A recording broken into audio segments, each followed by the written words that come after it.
Une question qui revient souvent, c'est comment tu fais pour faire des masters autant loud, genre à -5, -6 LUFS, avec énormément de basse, tout en gardant un énorme punch? C'est une question qui revient super souvent et c'est bien normal parce que c'est compliqué à faire. Il y a plein de choses à prendre en compte. Aujourd'hui, dans cette vidéo, je vais vous montrer donc justement une master chain d'un master à très exactement -5,5 LUFS. C'est de la techno, il y a énormément de subs, vous allez voir. Et j'arrive à rester très clean, très punchy. Si vous souhaitez recevoir des mails quotidiens, des tricks and tips quotidiens sur le mixage, le mastering, le sound design, la production de musique, j'ai une mailing list sur laquelle vous allez recevoir vraiment du contenu de haute valeur 100% gratuit. En prime, vous recevrez 300 presets, sérum haut de gamme ainsi qu'une formation 100% gratuite. Si ça vous intéresse, vous pouvez vous inscrire. Il y a tous les liens là en dessous. Alors, voici la chaîne master. Alors, attention, un petit disclaimer. Le loudness se fait bien évidemment pas que sur un master, pas que sur un traitement d'une chaîne master, vraiment pas. Ça se fait à la prod, au sound design, au mixage et pour finir un petit peu au mastering. Donc là, je vais vous montrer une chaîne. C'est une chaîne qui est très efficace, qui fonctionne très bien, qui a vraiment un gros résultat. Cependant, gardez bien en tête que c'est de loin pas tout. C'est pas vraiment la seule, on va dire, variante dans l'équation qui fait qu'on arrive à sonner fort tout en gardant une super basse ronde et des super subs et tout en ayant du punch. C'est vraiment un ensemble de choses et ça se fait petit à petit, step by step. Cependant, cette chaîne reste encore très efficace. Et vous allez voir qu'en fait, il n'y a pas que du loudness, il y a aussi des choses qui amènent de la vibe, de la glu et un son comme ça. Une sorte de densité, si vous voulez, qui amène vraiment ce côté in your face comme ça. Ce qu'il faut dire, c'est que ça suit ce genre de musique, ce style de musique. C'est pas forcément des techniques qu'on va appliquer dans tous les genres de musique. Alors, je mets tout off, hein, paf. Et donc, pour l'instant, ça sonne comme ça. On va se faire une loop, par exemple, par ici, et on va bosser là-dessus. Ok, la première chose que j'ai, bon, c'est du gain staging. Il y a de l'automation de gain sur le master à différents endroits pour avoir vraiment des macros qui soient justes, que les breaks soient moins forts que les drops soient bien, bam, in your face, qu'il y ait vraiment des drops de volume comme ça où ça vraiment, ça crée une dynamique. On garde une dynamique sur les macros, si vous voulez. Ça sert à ça. Ensuite, premier élément, ici, c'est de la tape. Alors, ce plugin-là, j'adore ça. Alors ça, c'est un petit peu un fourre-tout. C'est compression, glue, à la fois légère saturation et aussi tonalement, ça change des choses. Ça rajoute vraiment des basses. Parce qu'ici, je me sers du Repro EQ, qui est en gros un low frequency, high frequency. Hein. C'est deux potards, c'est super simple, mais vous allez voir, ça ajoute vraiment des basses. Concentrez-vous bien sur un petit peu tout ça. Vous allez vraiment voir la différence. Donc, on commence sans...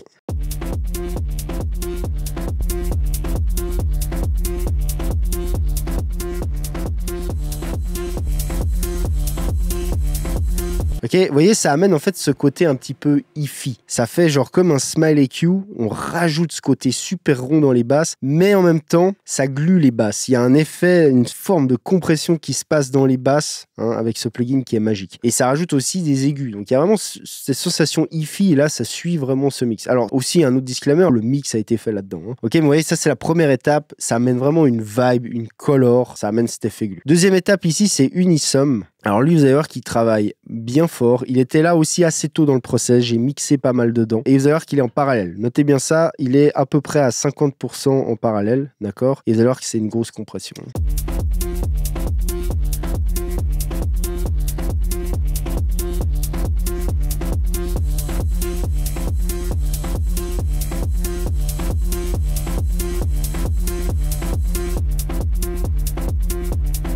Alors, c'est subtil, c'est difficile à entendre, il faut vraiment écouter ça sur un bon système, mais ça amène un léger effet glu, en fait. Ça fait un petit peu pomper certains trucs, certains éléments rythmiques remontent à certains moments entre les coups de kick, et ça amène une sorte de vibe, ça amène une sorte de chose un peu rythmiquement qui est intéressante. C'est subtil néanmoins, c'est un compresseur qui est super clean, ça, hein. Pour le coup, là, on n'a pas de satu ni rien. C'est vraiment cet effet un petit peu de densité qui est ramené, et c'est... petite touch. Hein. Vous allez voir qu'en vrai, c'est petite touch par petite touch, petit move par petit move. Ensuite, on a un Scarlett. Alors ça, pour le coup, c'est une de mes émulations de Soundtech préférées. Hein. C'est la modèle d'Acoustica, le Scarlett. Alors ici, bah, vous voyez que je fais un petit shelve à 25 Hz. Donc là, c'est vraiment remonter les infra. Et ici, il y a un boost, mais de pas beaucoup, vers les 1K. Donc c'est une large belle vers les 1K. Donc en gros, je rajoute du bas, je rajoute un petit peu des mids. On fait avec les 100, on commence sans.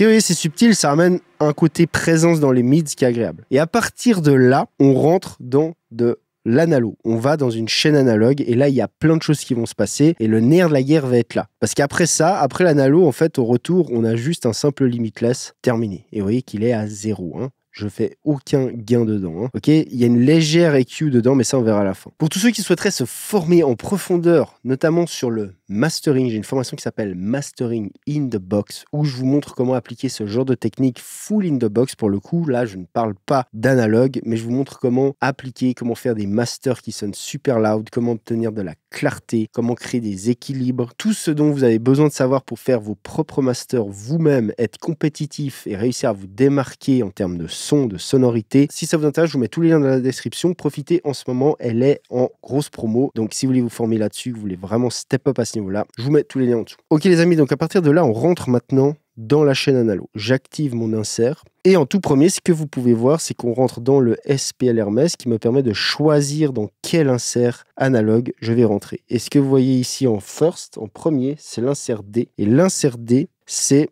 le Mazelec MLA4. Alors vous allez voir qu'avec lui, je fais de l'expansion. Je rajoute de la dynamique. J'expand les 3 bandes, low, mid, high. Vous allez voir ça et vous allez voir que ça ajoute un sacré punch, une sacrée vie. Pour ça, c'est vraiment une super box. J'adore faire ça et spécialement sur de la techno comme ça. Ça permet de vraiment rajouter du punch, de faire bouger le master. Alors, en gros, les attaques sont au minimum. J'ai vraiment des attaques le plus court possible, release assez rapide aussi. Et ici, on a des thresholds très hauts parce que j'arrive fort dedans en réalité. Et après, vous voyez que ça, c'est les outputs. Ça, c'est les 3 outputs gains. Donc, je rajoute aussi un petit peu des basses. Les mids sont à peu près à 1,5 et les aigus, je rajoute que 1 dB. Ok, on va faire avec et sans. Notez un truc, c'est que tous les autres inserts, je les ai bypassés. Quand je fais ça, c'est bypass et là, c'est on. D'accord? Donc, on commence sans.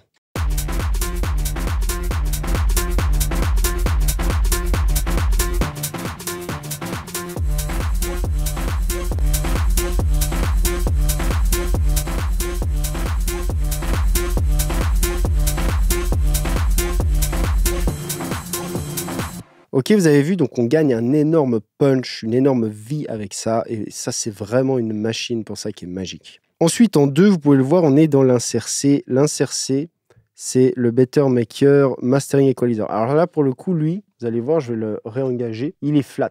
Donc, en réalité, cet EQ, si on rentre dedans un peu fort, il colore un petit peu. Il crée les 2 premières harmoniques qui sont à un faible niveau. Néanmoins, ça colore un petit peu. Voilà pourquoi je passe dedans. Bon, à l'écoute comme ça risque vraiment de pas être très audible. Donc, on va skipper cette part-là. C'est vraiment pas ce qui participe le plus au son. Alors ensuite, vous pouvez voir en insert 3, on est à le H. Le H, c'est les 2 Better Maker Mastering Limiter à la suite. On passe d'abord dans le V1, ensuite dans le V2. Alors ça, je peux vous le montrer sur l'écran ici parce que c'est 2 box analogues contrôlées en plugin. Donc voici ce qui passe dans le V1. Dans le V1, en fait, j'ai ni le clipper activé ni rien. J'ai une attaque qui est ouverte. En fait, ça agit comme un compresseur légèrement et j'ai les harmoniques impairs activées vers les 1K. Ça ajoute une présence, un bump. C'est une forme de saturation dans les mids, si vous voulez, qui ajoute de la présence. On va se remettre par exemple ici. Et vous allez voir avec et sans. Donc on commence sans les 2. D'accord? Je désengage celui-là et je désengage celui-là. On va activer que celui-là pour commencer.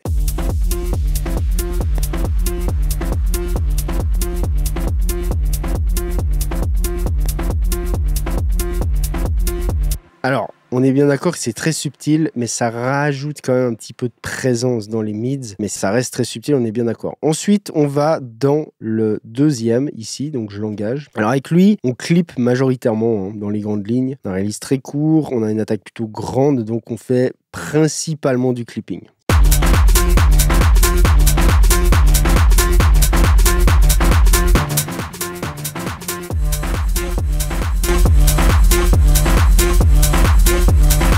Bien entendu, on gagne un gain énorme parce que justement, je rajoute 2 dB en input, on clip dedans et je rajoute encore 6 dB en output. Donc, c'est un petit peu spécial. Normalement, après cette box analogue, je rentre là-dedans directement. Donc, c'est-à-dire dans le convertisseur AD, analogue digital. Et avec lui, je peux clipper si j'ai envie, etc. Donc, à la base, j'ai fait ça. C'est-à-dire c'était fait exprès. Je sortais plus fort ici en output pour rentrer fort dans mon convertisseur. Mais en réalité, après, sur le chemin, comme vous voyez ici, en 4, j'ai l'insert A. Et dans l'insert A, j'ai le Fusion. Donc c'est pas très conventionnel comme manière de faire, mais alors qu'est-ce qui se passe dans le Fusion? Dans le Fusion, en gros, il n'y a rien, tout est off. Il y a juste l'insert ici, vous voyez qu'il est activé. C'est un insert qui marche en MS, donc L égale M, R est égal S. Et en réalité, ici, dans cet insert, j'ai ça qui est activé. Lui, le envelope, il est désactivé, hein. Il n'est pas on, comme vous voyez. Et il n'y a que lui qui marche. Donc c'est le M-pressor, donc ça c'est le M, ça c'est le S. Et en réalité, avec lui, je vais faire une grosse comp. Et si vous voulez, ben, avec mon SPL Hermès ici, je peux mettre ça en parallèle. Hein. Ici, j'ai un chemin parallèle. J'ai sélectionné le A, l'insert A, d'accord, qui va partir en parallèle ici, d'accord. Et il est, en gros, comme vous le voyez, allez, à 30% environ, wet, d'accord. Donc là, c'est dry, hein. Wet, il est à 30% wet. Donc en fait, ce que ça va faire, je vais vous montrer directement ici dans l'insert SSL.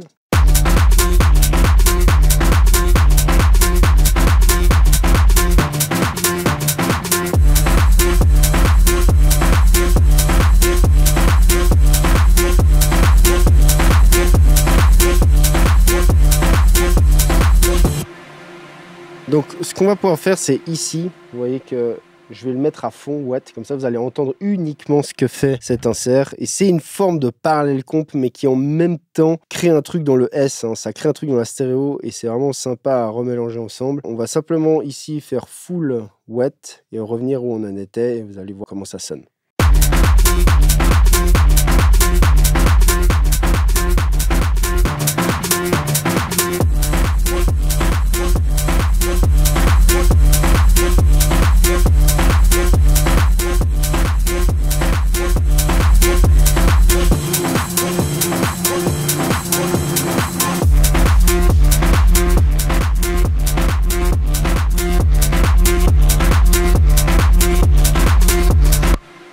Ok, donc vous voyez que c'est une forme de parallèle comp, mais qui en même temps traficote entre le M et le S, donc change la stéréo, et ça crée comme ça une color en parallèle qui est assez sympa. Et ça, c'est donc le dernier maillon de la chaîne, et ensuite, on rentre dans mon converto, et là, je clip hein, en entrée assez fort. Hein.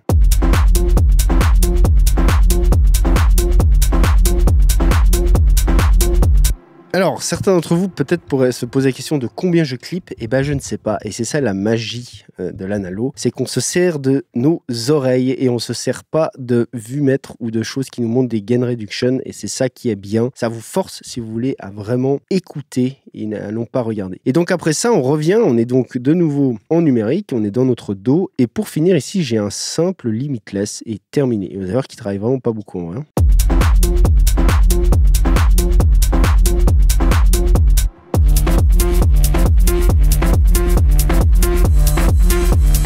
Ok, il travaille pour ainsi dire pas. Pourquoi? Parce que le threshold est à 0, j'ai un léger boost de 0,1 dB, enfin voilà, vous voyez que c'est quasi rien, c'est juste là au cas où dans les grandes lignes, hein, mais vous voyez que le loudness ne s'est en rien fait via du limiting, quoi. Il n'y a pas de limiteur là, il n'y a rien qui réduit, quoi. Pourquoi? Parce que le limiteur, j'ai déjà dit plein de fois, c'est pas des super outils pour obtenir du loudness purement, ça écrase vraiment le signal et généralement si on veut vraiment obtenir un bon loudness, on l'a mieux via des traitements parallèles, la saturation, du clipping, etc. Donc encore une fois, ici, ne croyez pas que c'est que ça qui fait le loudness, ça a été tout plein de choses, c'est déjà à la prod, c'est déjà au sound design, c'est vraiment step by step où on arrive à faire sonner le track très fort en restant très clean comme ça, puis en ayant énormément de basses. Donc voilà, si vous avez aimé cette vidéo, si ça vous a aidé, s'il vous plaît, lâchez juste un petit pouce en l'air, lâchez un petit commentaire aussi pour le référencement, ça aide énormément le channel. Encore une fois, si vous voulez vous former, j'ai plein de formations, que ce soit sur le mixage, le mastering, la production, le sound design, qui peuvent réellement vous aider. On est des milliers d'étudiants sur Stop Studio School, des milliers de personnes qui ont de réels bénéfices en suivant ces formations. Donc si ça vous intéresse, tous les liens sont en dessous. Si vous voulez d'autres vidéos sur le mastering, ce genre de choses, je vous propose cette playlist. Les gens, c'était Igor sur Stop Studio. Je vous dis à plus. Ciao.